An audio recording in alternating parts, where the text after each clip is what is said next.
TV चैनलों पर सबसे ज्यादा विपक्षी चिल्लाते हैं कि मोदी जी ने अपनी पत्नी को छोड़ दिया, लेकिन आज ये सच्चाई भी जानिए।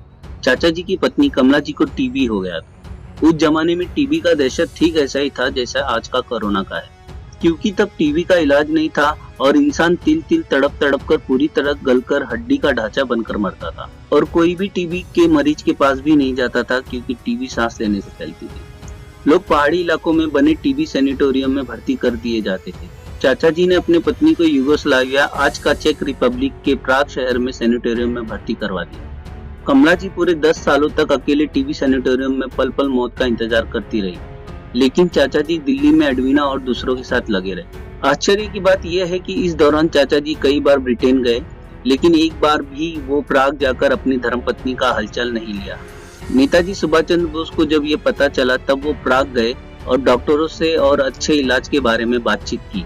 प्राग के डॉक्टरों ने कहा कि स्विट्जरलैंड के बुसान शहर में एक आधुनिक टीबी हॉस्पिटल है, जहां इनका अच्छा इलाज हो सकता है।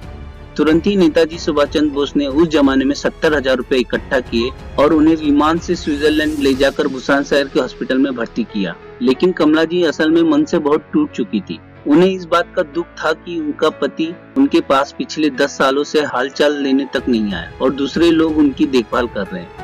2 महीने तक बुसान में भर्ती रहने के बाद 28 फरवरी 1936 को बुसान में ही कमला जी का देहांत हो गया।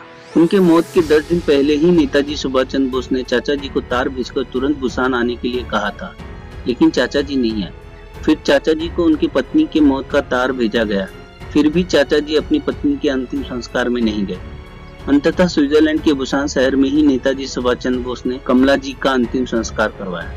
वामपंथी तथाकथित इतिहासकारों ने इस खानदान की सच्चाई ही इतिहास की किताबों से गायब कर दी।